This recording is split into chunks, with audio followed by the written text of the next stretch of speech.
Let's see how the Dragon Ball films are doing.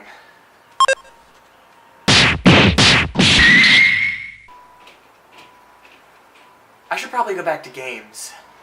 Dragonball Xenoverse is one of the more recent in a long series of games based on the Dragon Ball franchise. Like most of the others in the series, it's a fighting game that has an extra twist on it. Improving on the character creation concepts from Ultimate Tenkaichi, this lets you immerse yourself fully into the Dragon Ball lore. But just because you can create your own fanfiction, does it actually make it a good game? That's what we're here to find out. This is Dragon Ball Xenoverse.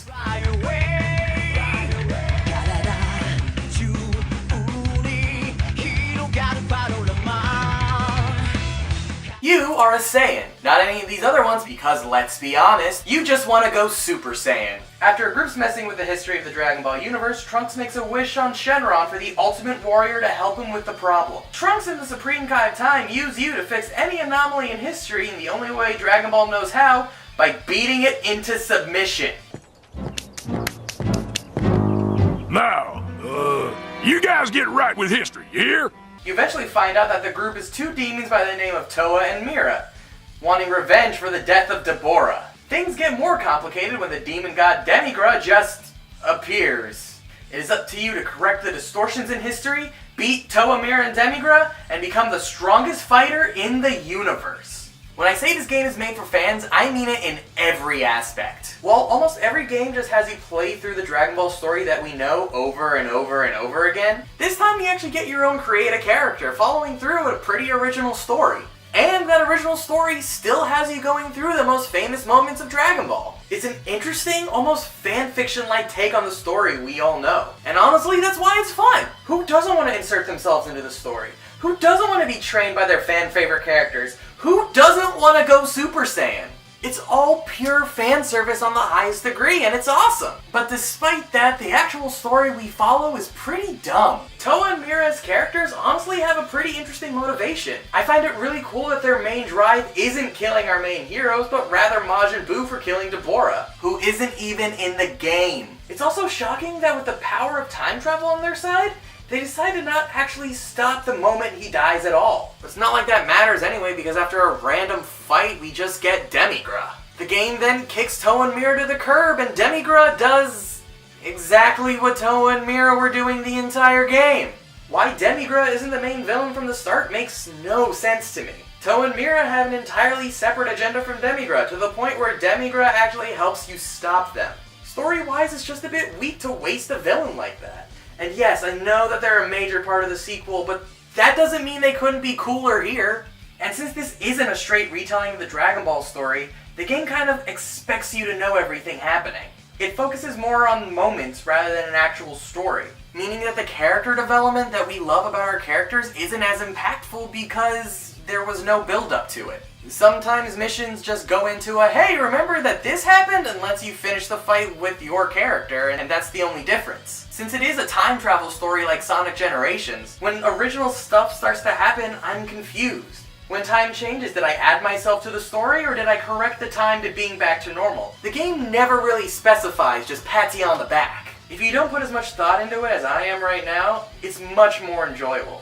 If you're a Dragon Ball fan, it's almost perfect. If you aren't, it's honestly a bit on the random and unremarkable side.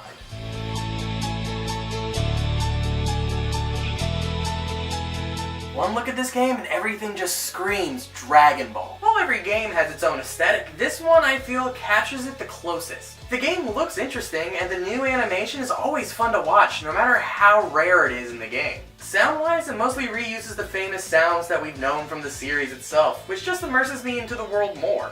The music's also pretty okay, if not a bit repetitive. Honestly, there isn't much variety to the different tracks that we have here, and you will be hearing the same tracks over and over and over again. There isn't even anything special to the way the soundtrack presents itself, it just kind of goes in and out depending on the moment. The battle music's almost the same, there's no interesting boss themes, it's gonna be the same few songs over and over again, and all it does is blend into the background. Another big plus is, of course, the Funimation voices that we've come to know and love already. It has all the voice actors from Dragon Ball Kai, not Dragon Ball Z. And honestly, the newer cast does it better than the older cast does. Since the current voice actors have been voicing the characters for so long, not only has the voice acting greatly improved from when we first watched it, but some of the new additions in Kai are actually better than the ones we grew up with. Frieza's voice was always weird to me because I felt like it didn't fit him, but Chris Ayers, the guy who plays him now, does a fucking perfect job. So the little pests choose to intervene from the sidelines. They just won't rest until I've been pushed to the very limits of my patience.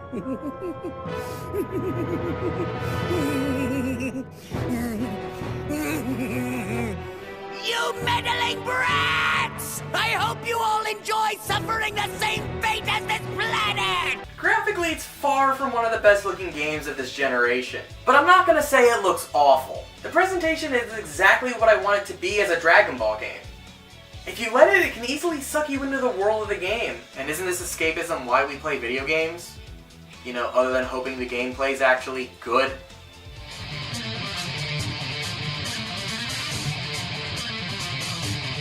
If you know anything about the other games in the Dragon Ball franchise, then you probably know what kind of game this is. Dragon Ball Z has experimented with the genres other than fighting games before, to varying degrees of success. But they've never really tried to combine genres the way they do in Xenoverse. If you just look at videos of the gameplay, then it does look like it's a simple 3D fighting game similar to the Budokai Tenkaichi series. At the top of the screen you have your health bar, which shows how long you have till you die, your ki bar, which lets you perform super moves and transform, and your stamina, which lets you dodge and guard.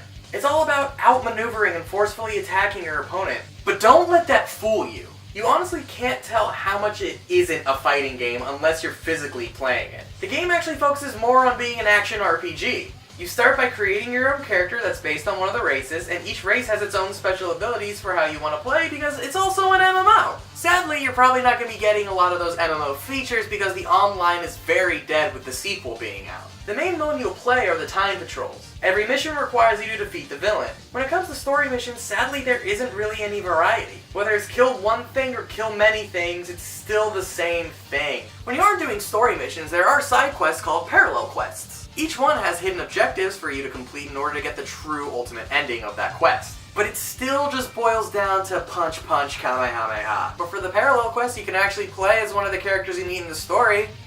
So that's cool. Since the game is also an MMO, you can team up with people to play with them online for the parallel quests. And honestly, a lot of these quests really require another human player rather than an AI to be helping you. You can also fight other players online, but the levels don't scale, so if you're under level, you're really just gonna get your ass kicked. That is, if you can even find anybody online. So unless you had a friend with you, and getting a friend in your party is a lot harder than it actually should be, then chances are you're probably gonna be sticking with AI-controlled characters. With your custom saying, you can also choose your abilities with different attacks based on moves of the characters in the show, most of them being rewards to parallel quests or being trained by a character. Not only that, but as you level up, you can pick how you want your Saiyan to become stronger.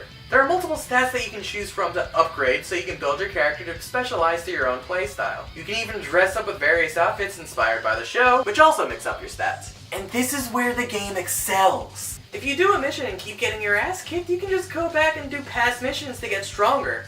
And that's the spirit of Dragon Ball. The whole point of the show is to keep getting stronger to overcome any obstacle. No matter how impossible the challenge, you have to keep training. There's no better feeling than having a fight that's near impossible to beat, training, and coming back and completely wrecking the other character. As I said earlier, the fights themselves do play out very similarly to the Tenkaichi series. Full 3D environments house the fighting arena, and just like the Tenkaichi series, you will be revisiting the same maps over and over and over again. And I think that's the biggest problem with the game. It's going to get repetitive. Despite each one having specific objectives, you're going to be fighting the same characters over and over again in the parallel quests. You're going to be fighting on the same maps over and over and over again. And the game will start getting really, really grindy. Despite the power increase you'll be getting by playing the same levels again, it sometimes doesn't feel like you're really making any progress. It's mostly the lack of response when it comes to completing the parallel quests. You get a grade and it's complete, and there really isn't a need to go get the perfect rank other than a personal challenge. Each one of the missions have their own rewards for doing it, but this is where that feeling of being a warrior and learning from everyone you're fighting with goes away. The rewards, if you get any at all, are usually done at random, and if you don't want to redo the same quest again and again, sometimes you just have to hope you can buy the skill. In the anime, the Super Saiyan was the stuff of legend. Our heroes had to break themselves down and fall to their lowest point. They had to train their body to the very limit and break down in their deepest despair, thus releasing the power of the legendary warrior. ooh, Super Saiyan, here's $100. You don't get that feeling of reaching a new level the same way that you felt it when Vegeta became a Super Saiyan or Goku became a god. But when there's a disgustingly hard fight and you finally overcome it, there's no better feeling in the world.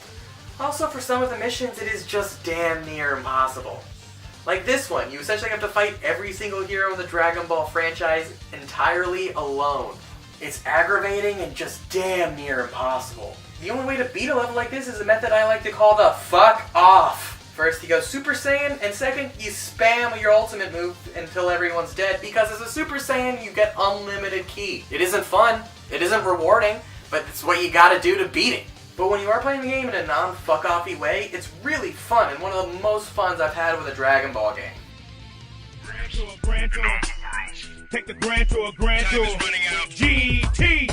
The game has 3 packs of DLC.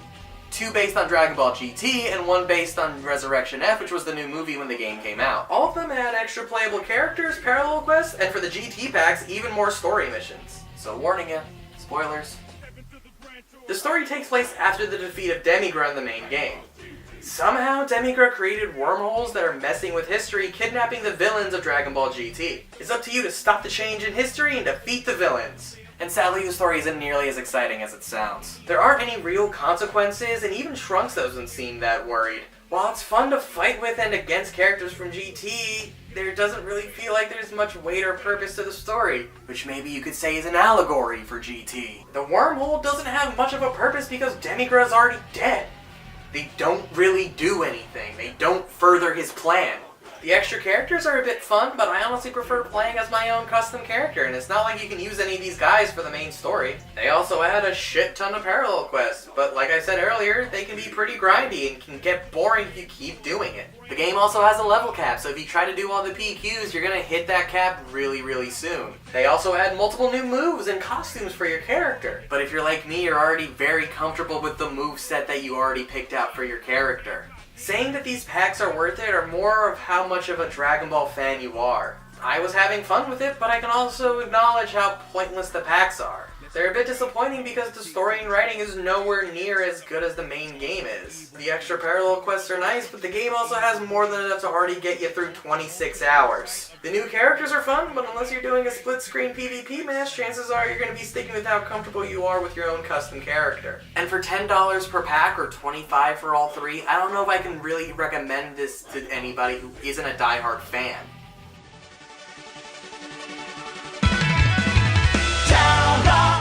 Dragon Ball Xenoverse is dumb, it's repetitive, it's simple, it's grindy, and it was my game of the year for 2015.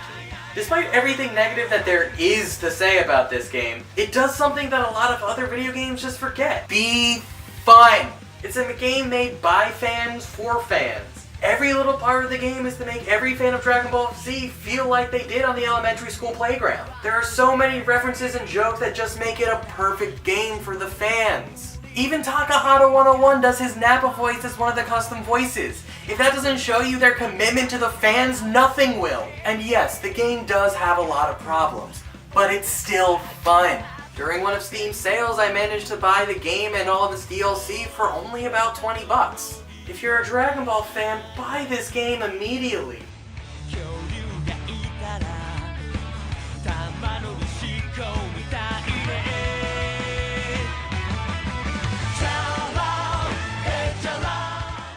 Hey guys, thanks for watching. If you like this video, be sure to like and subscribe. If you want to see more reviews, then click the playlist to see my other stupid opinions. Alright, see you next video.